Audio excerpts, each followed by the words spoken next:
Okay, so now we see Harry walking through Hogwarts, and one thing that Newell did that I like compared to the other directors, that hurt to say, is he uses the extras better. This movie is the most lines I think that they ever have, and it helps make Hogwarts feel bigger. Harry goes to Cedric and tells him about the dragons. Okay, I have to say in the book one time here because it's important.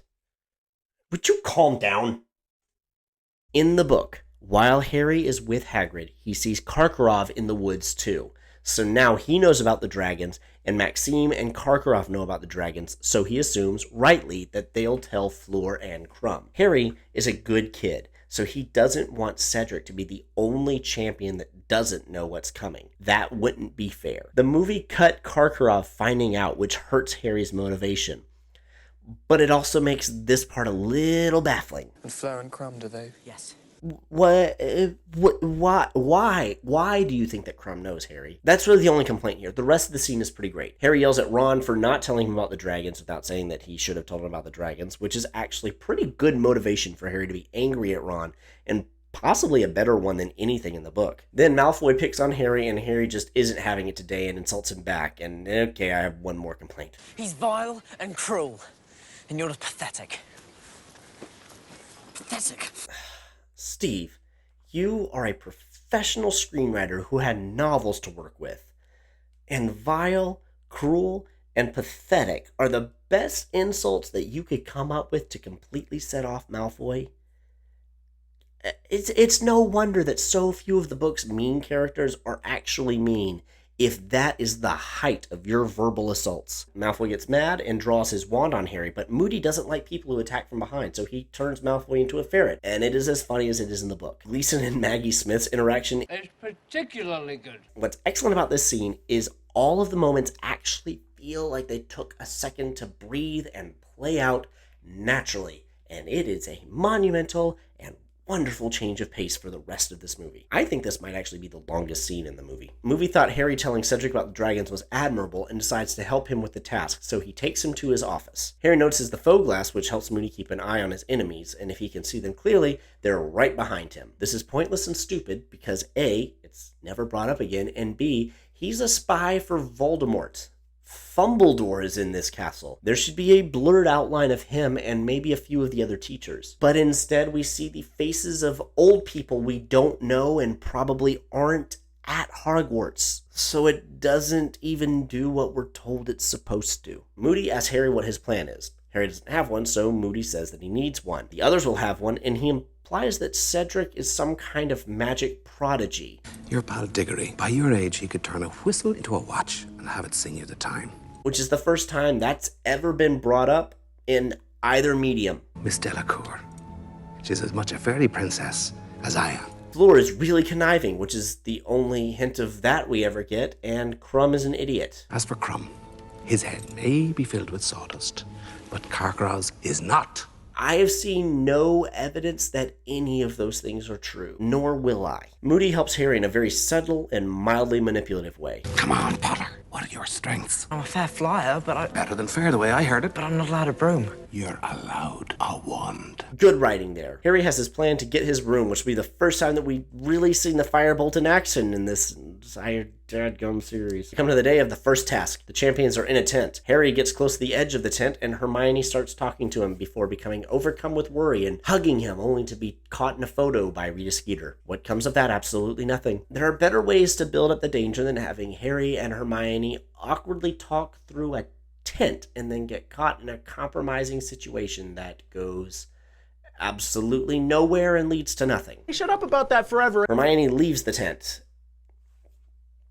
and the champions draw their dragons. And what direction was Crouch given here? The Chinese fireball. And seriously, the accent.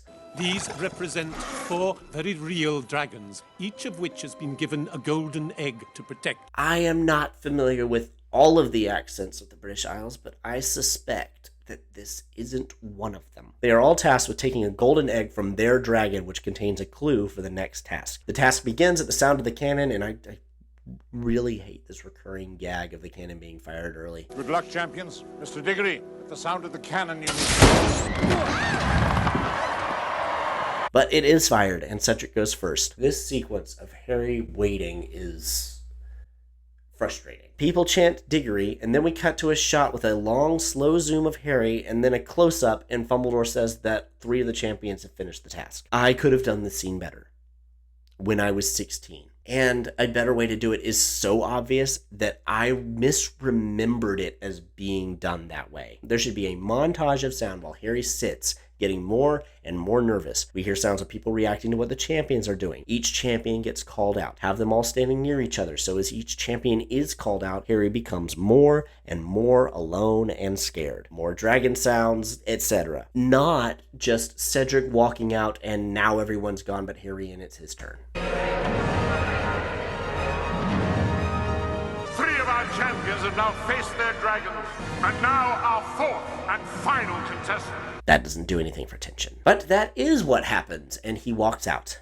There's a calm moment, and then the dragon attacks. Harry narrowly avoids death multiple times. Then he summons his broom, and he gets to flying. The dragon flies after him and breaks her chain, and they fly around Hogwarts until Harry ditches the dragon and comes back for the egg. The sequence is way more exciting than the book's narrative, but it's also pretty nonsensical. Hogwarts is pretty lenient about safety, but the idea that no one would intervene the second the dragon got loose is insane. It is a fire-breathing dragon loose on your campus. You need to nip that jank in the bud immediately. Nip it in the bud! Also, a valid complaint about the tasks in the book, as well as the movie, is there is only one that the students can see, and it's this one. The movie took that one and moved it away from the spectators too, and that's just an odd choice. One more thing. Are we to believe that Harry forgot he had a wand before Hermione yelled,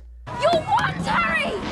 You wand!" Because that's just stupid. This is how Harry comes back, and I have to wonder, is the firebolt ruined now because it's struggling? Harry is back in his dorm and everyone's celebrating his completing the task. This moment is pretty universally disliked because this is not Harry's personality. In fact, this not being part of Harry's personality is a pretty big part of Harry's personality. So Perry Hodder, I guess, hams it up and opens the egg in front of everyone, and it is unpleasant.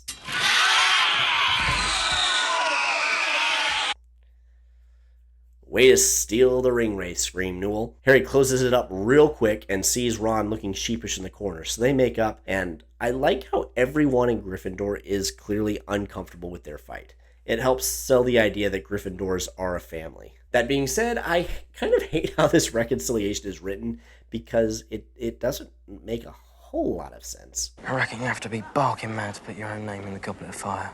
You'd have to be crazy to put your own name in the Goblet of Fire, so I know you didn't. Even though I wanted to do it, and no one knew how dangerous it was going to be. But the fact that we know now means you wouldn't have done it in the past.